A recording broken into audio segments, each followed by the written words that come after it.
रामचंद्र शंकर मां बोलिए सियावर रामचंद्र की जय। आइए, ब्रह्मा जी भगवान की स्तुति कर रहे हैं और इस स्तुति तो बहुत विशाल है, इसके लिए तो बहुत समय चाहिए। एक सूत्र इससे हम उठाते हैं, कृत कृत्य विभोषव बानर ए और निरखंत तवानन सादर ए। ये जो बानर हैं ये सब कृतकृत्य हो गए। कृतकृत्य का अर्थ होता है कि जिस व्यक्ति के जीवन में अब कोई कार्य करना शेष नहीं रह गया, जीवन में जिसके कुछ पाना शेष न रह गया हो। जब तक पाना शेष रहेगा तब तक करना शेष रहेगा, और जब पाना ही शेष नहीं रह गया, कृतकृत्यता तो तभी होगी जब कुछ पाना शेष न रह जाए, उपलब्धि पूरी हो गई। तो ये जो कृतकृत्यता की स्थिति है, ये जीवन की सर्वोच्च स्थिति है। माता जी ने आशीर्वाद दिया हनुमान जी को। कृतकृत्य क्या है, पहले थोड़ा सा इस शब्द पर। माता जी ने आशीर्वाद दिया कि अजर अमर गुणनिधि सुत हो हुतात बलशील निधाना। हनुमान जी का निर्माण हो गया, लेकिन हनुमान जी कुछ बोलते नहीं। माता जी ने आशीर्वाद दिया कि बहुत ही करें ही रघुनायक छोहू, तुमसे भगवान बहुत प्रेम करें। इसका अर्थ क्या है? जब तक हम भगवान से प्रेम करेंगे तब तक साधन है, हमें करना है, और भगवान हमसे प्रेम करने लगे तो साधन समाप्त हो गया। अब हमें नहीं करना, अब हमें नहीं करना। देखिए, पहली बार हनुमान जी मिले तो भगवान के चरण पकड़ लिए, प्रभु पहचान प्रयोग ही चरना, और सो सुख उमा जाए नहीं बरना। पहचान लिया और पकड़ लिए। अब दूसरी बार जब हनुमान जी लंका से लौट करके आए तो हनुमान जी ने प्रणाम किया, लेकिन अब अंतर है। चरण परे प्रेमा कुल त्राही त्राही भगवंत। चरणों में गिर गए, पकड़े नहीं, और बार बार प्रभु चाहे उठावा, और प्रेम मगन ते ही उठव न भावा। तो भगवान ने पूछा कि पहली बार तुम जब चरणों में प्रणाम किए थे तो पकड़ लिया था, आज क्यों नहीं पकड़ रहे? तो हनुमान जी ने कहा कि महाराज मेरा काम खत्म हो गया। क्या? कि अब मेरी माता ने कह दिया है कि तुम अपनी ओर से पकड़ने की कोशिश न करना, वो खुद ही पकड़ेंगे तुमको। माने जब तक हम साधन करते हैं तब तक अपनी ओर से प्रयास है, और जब कृपा पूर्ण हो जाए, साधन की आवश्यकता न रह जाए, तो हनुमान जी कहते हैं कि अब कृतकृत्य भयों मैं माता, और आशीष तव अमोघ विख्यात। अब मुझे कुछ करना शेष नहीं रह गया। अब जब आपने कह दिया कि प्रभु आपसे प्रेम करें, तो मुझे तो छुट्टी मिल गई। किसी ने पूछा कि आप जब गए थे लंका तो बहुत बाधाएं मिली, जब लौट करके आए थे तो एक भी बाधा ना मिली, इसका क्या कारण है? तो हनुमान जी कहते हैं कि जब मैं गया था तो साधना मार्ग से गया था, और जब लौटा तो कृपा मार्ग से लौटा, और जब कृपा मार्ग से लौटूंगा तो बाधा क्यों पड़ेगी? तो एक स्थिति जीवन में ऐसी आती है, पहले तो स्थिति यह है कि हम कुछ करें, और करने के बदले में कुछ पाएं, लेकिन एक स्थिति ऐसी आती है कि कुछ करना शेष नहीं रह जाता, जीवन में पूर्णता आ जाती है। तो जो हनुमान जी को मिला वही इन सारे बंदरों को मिला, ये लेकिन आज मिला। इसमें थोड़ा सा अंतर है, एक सूत्र है, इसको आप देख लीजिए। ये जो प्रार्थना कर रहे हैं सारे देवता, यही बंदर हैं भाई। एक रूप में देवता आए हैं ब्रह्मा जी के साथ, इंद्र वगैरह सब, और यही प्रार्थना कर रहे हैं। और यही एक रूप बना करके देव बंदरों के रूप में है। जामवंत जी ब्रह्मा के रूप हैं, शंकर जी के रूप हनुमान जी हैं, ये जितने देवता हैं ये बंदरों के रूप में हैं। लेकिन यही देवता जब अमर थे तो रावण से हार जाते थे, और जब मरने वाले बंदर बन गए तो रावण से जीत गए। इसका अर्थ क्या है कि व्यक्ति अमर होगा तो साधना न करेगा कभी, और जब मरने वाला होगा, कुछ समय होगा, तभी तो साधना करेगा। अच्छा, एक बहुत इसमें गहरा सूत्र ये है कि देवताओं की स्वयं देवता ही निंदा कर रहे हैं, दूसरा कोई नहीं कर रहा है। क्या कहते हैं? धिग जीवन देव शरीर हरे, ये देवताओं का जो शरीर है इसको धिक्कार है। और कहते हैं कि ये बानरों का जो शरीर है इसको प्रणाम है। अब देखिए, देवता अपने एक रूप की निंदा कर रहा है, दूसरे रूप की प्रशंसा कर रहा है। क्यों? कि देवता भगवान से क्यों नहीं जीत सकता? आपने 100 रुपए कमाए और 100 रुपए का आप कुछ खर्च कर लें, देवता पुण्य से बना और उसने भोगों में खर्च कर दिया वो पैसा। भाई देवता एक ही बार तो आप 100 का नोट खर्च करोगे, तो जो पुण्य किया देवताओं ने वो भोग में खर्च कर लिया। तो जब प्रार्थना की, वही ब्रह्मा जी हैं जो प्रार्थना करते हैं, जिनकी प्रार्थना से ईश्वर अवतार लेता है।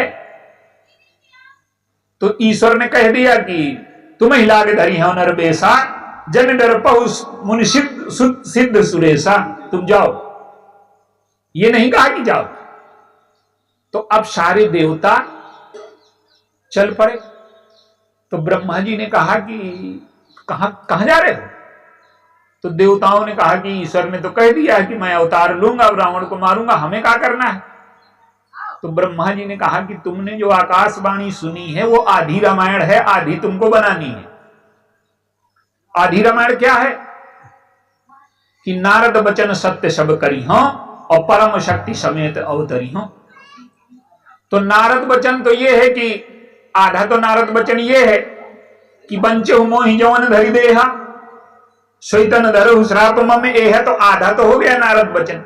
और आधा नारद बचन ये है कि करी है कि सहाय तुम्हारी। तो अब बंदर कौन बनेगा?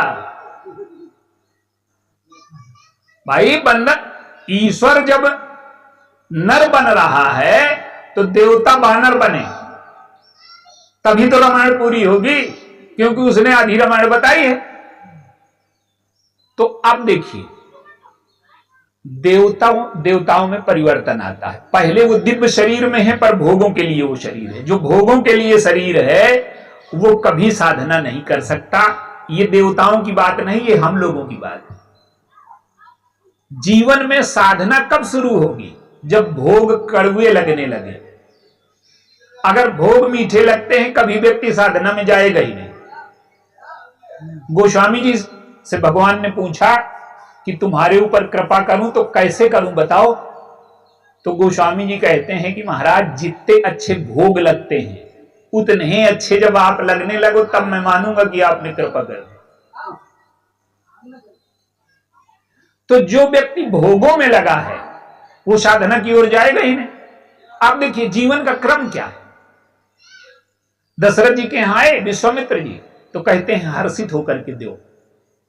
हमको लेने में हर्ष होता है, देने में कभी हर्ष नहीं होता। और जिसको लेने में हर्ष होता है वो विषयी है, और जो देने में हर्षित होने लगे वो साधक हुआ। पहला कदम साधना का तभी है, अब बाद में। पहला कदम साधना का यही है कि हमको देने में हर्ष हो रहा है कि नहीं हो रहा, और तब तक हम संसारी हैं जब तक लेने में प्रसन्न है। तो साधना का पहला कदम यह है कि हमें देने में हर्ष हुआ कि नहीं हुआ। विषय जितने प्यारे लगते हैं उतना भगवान प्यारा लगता है कि नहीं लगता, और अगर नहीं लगता तो कोई साधना नहीं हमारे जीवन में। तो भगवान ने कहा, वो ब्रह्मा जी ने कहा कि बानर तनु धरि धरि मही हरिपद सेवहु जाई। पहले बंदर का शरीर रखो। बंदर के शरीर का अर्थ है कि ऊपर से नीचे उतरो, भोगों को छोड़ो और जीवन का लक्ष्य भोग न बना करके सेवा बनाओ। भाई बंदर बनेगा तो भोगों से दूर हो गया देवताओं के। तो जीवन का पहला कदम है कि भोग छोड़ दो, और दूसरा कदम है कि भोगों के स्थान पर सेवा करो। और सेवा करना तो एक काम और करना, जैसे बाली ने किया कि वो प्रतीक्षा नहीं किया, रावण से लड़ गया। तो सेवा करना, भगवान की प्रतीक्षा करना, ये तीसरा कदम है। हम सेवा करते हैं तो बड़े उदार बन जाते हैं, हम बड़े महान हैं। सेवा करने वाला तब तक सेवा नहीं कर सकता जब तक अपने को बड़ा मानेगा, उनको छोटा मानेगा। हम पैसा दे देते हैं तो अपने को बड़ा मानते हैं कि गरीब था, बड़ी दया कर दी। जब तक हम सामने वाले को बड़ा नहीं मानते तब तक सेवा करेंगे नहीं। भगवान ने एक सूत्र दिया है, सेवा वही कर सकता है अब ग्रह जाऊ सखा सम भजहु मोहि दृढ़ नेम, और सदा सर्वगत सर्वहित जानी करे हुवति प्रेम। सबकी सेवा करना धर्म नहीं है, सब में भगवान है ये मान करके सेवा करना धर्म है। हम सेवा तो करते हैं परिवार की, अपने शरीर की, तो सब में भगवान है ये मान करके जब सेवा करेंगे तब सेवा होगी। तो जब सब में भगवान मानेंगे तो वो बड़ा हो जाएगा, हम छोटे हो जाएंगे। और भगवान को सेवा लेने की कोई जरूरत नहीं, हम अपनी प्रसन्नता के लिए सेवा करते हैं। तो पहले हम भोग छोड़ें, बंदर का शरीर बनाएं, माने सेवा के लिए तैयार हों, और सेवा के लिए तैयार होने के बाद फिर भगवान की प्रतीक्षा करें। हनुमान जी इतने वीर हैं, इतने बलशाली हैं, पर जब सुग्रीव को निकाला गया तो सुग्रीव के मंत्रियों में है कि नहीं? तो हनुमान जी भी हारे होंगे, तभी तो सुग्रीव हारे होंगे। जामवंत जी, हनुमान जी, ये सारे मंत्री हैं, तो बाली ने इनको भी तो पीटा होगा। भाई लड़ाई, सुग्रीव के सहायक अगर जीत जाए तो सुग्रीव काहे को जाएगा? तो हनुमान जी, जामवंत जी, ये सारे सुग्रीव के सहायक हैं, तो बाली ने इनको भी तो हराया होगा, तभी तो गए भाग करके। तो हनुमान जी अपने बल को तब तक नहीं दिखाते जब तक भगवान नहीं आए। भगवान की सहायता के बिना अगर हम अपने गुणों का प्रदर्शन करेंगे तो हम दुर्गुणों को न हरा पाएंगे। तो हनुमान जी और सुग्रीव ये कब युद्ध लड़े? जब भगवान आगे हो गए। जब हम आगे होकर के सेवा करेंगे तो हमारे जीवन में अहंकार आ जाएगा, और जब भगवान को आगे करके सेवा करेंगे तो हमारे जीवन में नम्रता आएगी। कुंभकर्ण है, आ गया तो विभीषण से पूछते हैं कौन? अहंकार जीव का रिश्तेदार है, ईश्वर का कोई रिश्तेदार नहीं। ईश्वर को कोई संबंध नहीं है अहंकार से, जीव का रिश्तेदार है। तो पूछते हैं ये कौन है तुम्हारा रिश्तेदार? अब बंदरों ने क्या किया कि भगवान की प्रतीक्षा नहीं की, सोचा कि अकेले आया है, इसको खा, इसको तो हरा ही देंगे। अब भगवान बैठे हैं और बंदर भग गए, और सारे बंदर गए और कुंभकर्ण को हराने लगे। तो कुंभकर्ण क्या करता है? कोटि कोटि कपि धरि धरि खाई, और जन टीड़ी गिर गुहा समाई। और उसको जब मारते हैं तो कैसा लगता है? जिमि गज अर्क फलन को मारो। जब हम भगवान को पीछे करके आगे अहंकार से लड़ेंगे तो उससे जीत ना पाएंगे, उसके लिए खुजली है वो। तो फिर क्या हुआ? जब बंदर रोने लगे तो फिर लिखा है कि रामसेन निज पाछे घाली, और चले सकोप महाबलशाली। तो जब भगवान आगे हो जाएगा और साधन पीछे हो जाएगा तब विजय मिलेगी, और साधन आगे रहेगा, भगवान पीछे रहेगा तो हमारा हार जाएंगे अहंकार से, कुंभकर्ण से। तो ये जो बंदर हैं, ये कहानी नहीं है कि बंदर ये हमारे साधना के सूत्र हैं। जीवन में हमें क्या करना है, पहले हम देवता से बंदर बने, माने अपने को छोटा माने और भोग को छोड़ दें, सेवा को स्वीकार करें और भगवान की प्रतीक्षा करें। और भगवान की प्रतीक्षा के बाद भी अभी जीवन पूरा नहीं हुआ, फिर सीता जी की खोज में लगे। भगवान तो मिल गए पर सीता जी मिल गई, कहा भक्ति अभी भक्ति नहीं मिली। अभी जीवन में मोह, अहंकार, ये काम, ये सारी विकृतियां बनी हुई हैं। हनुमान जी अकेले जा पाए और हनुमान जी जब लौट करके आए तो सारे बंदर भगवान के साथ गए और दुर्गुणों से युद्ध हुआ। और इसके बाद रावण मारा गया।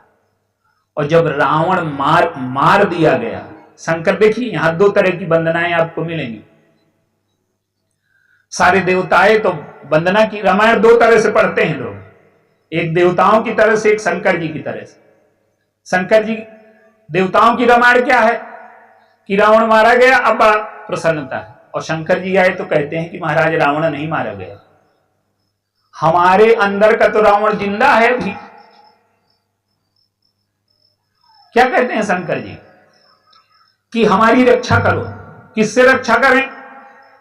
जब रावण मर गया तो किससे रक्षा करें? तो वो कहते हैं कि काम को मत गज पंचानन, हमारे अंदर जो काम क्रोध लोभ है इसको तो नष्ट करो, बाहर वाले रावण को मारने से क्या होगा। तो एक रामायण है देवताओं की तरह से कि पढ़ लिया, बाहर वाला नाटक में रावण हार गए, इसका क्या अर्थ है? हमारे जीवन का रावण खत्म हुआ कि नहीं? हमारे जीवन का मोह खत्म हो गया, हमारे जीवन का अहंकार खत्म हो गया, हमारे जीवन का मेघनाद खत्म हो गया। जब तक ये न खत्म हो तो रामायण हमारे जीवन में हुई नहीं। ग्रंथ पढ़ना नहीं है, ग्रंथ को जीवन में उतारना है। तो जब ये स्थिति आती है तो ये ब्रह्मा जी प्रार्थना करते हैं कि महाराज ये जो बंदर हैं ये धन्य हैं। बंदर देवताओं का ही एक रूप है, पर वो कहते हैं कि महाराज ये इसलिए धन्य हैं कि ये आपके आसपास बैठे हैं, प्रभु को घेर करके बैठे हैं और हम बड़ी दूर से प्रार्थना कर रहे हैं। माने जो सेवा कर रहा है वो भगवान के पास है। आप उदाहरण देखिए, खरदूषण से युद्ध होने लगा तो देवता आए कहते हैं कि ये बड़ा अन्याय हो रहा है, एक तरफ एक है और एक तरफ 14,000 है, ये ठीक नहीं, अन्याय है। और ये जो देखने वाले हैं ये 33 करोड़ है, तो 14,000 तुम आ जाते एक तरफ तो बराबर हो जाते। तो देवता कौन है? जो भगवान के पक्ष में है, न्याय के पक्ष में है, विजय के पक्ष में है, सत्य के पक्ष में है, कुछ करने के पक्ष में नहीं। यही है देवता। वो भोग में लगा है, वो न्याय के पक्ष में है, पर भगवान के साथ लड़ने के पक्ष में नहीं है। ऐसे आदमी की सद्भावना का काम बोले। कहते हैं कि 14,000 हैं और ये अन्याय हो रहा, तो तुम अन्याय को मिटाने के लिए आ जाओ। आप देखिए देवताओं पर बड़ा व्यंग किया गया रामायण में। देवता जब रावण से युद्ध हो रहा है तो देवता कहते हैं, क्या कहते हैं कि अब जन प्रभु खिलावहु एही और अतिशय दुखित होत बैठे। तो देव वचन सुन प्रभु मुस्काना। सीता जी का दुख सुनकर के भगवान हंसने लगे। ये कौन सी बात है? हनुमान जी जब गए तो सुन सीता दुख प्रभु सुख आयना और भरी आए जल राजीव ने। हनुमान जी सीता का दुख सुनाते हैं तो रोने लगे भगवान, और देवता जब सीता जी के दुख की बात करते हैं तो हंसने लगे। क्यों? कि देवता सीता जी के लिए नहीं कह रहे, वो सोचते हैं कि रावण मर जाए तो हमको भोग भोगने को मिले, सीता जी का बहाना मना रहे हैं। तो देवताओं की बार बार इसलिए निंदा की गई कि भले आदमी में एक कमी होती है, वो अच्छाई की विजय चाहता है पर खुद त्याग करने को तैयार नहीं। ये सब पृथ्वी के देवताओं की बात है। वो भला आदमी क्या करेगा कि वो अच्छाई की विजय चाहेगा, भगवान का की विजय चाहेगा, पर कुछ करने के पक्ष में नहीं है। वो कुछ मदद न करेगा, न स्वयं कष्ट उठाएगा। तो जो स्वयं कष्ट नहीं उठा सकता, भगवान के पक्ष में नहीं खड़ा हो सकता, तो जय बोलने का क्या मतलब है उसका? तुम जीत जाओगे तो जय बोलने आ जाएंगे पर कष्ट न उठाएंगे, इसीलिए देवताओं की निंदा। तो कहते हैं कि कृतकृत्य विभो शब बानर है और निर्खंत तवानन सादर है। ये कृतकृत्य हैं चूंकि ये आपकी मदद के लिए आए, इन्होंने जीवन को सेवा में लगा दिया, कष्ट उठाने में लगा दिया। देखिए देवता तो मरने को तैयार हो गए, तो जब हम धर्म के लिए, ईश्वर के लिए अपने जीवन को दांव में लगाने को तैयार हो जाएं, भोगों को छोड़ दें, छोटे ऊपर से नीचे आ जाएं, बड़े से छोटे बन जाएं, तब हम देवता बनेंगे। देवता कोई कहानी नहीं है। तो जीवन में जब ये स्थिति आती है तब कहीं रावण पराजित होता है। बोलिए सियावर रामचंद्र।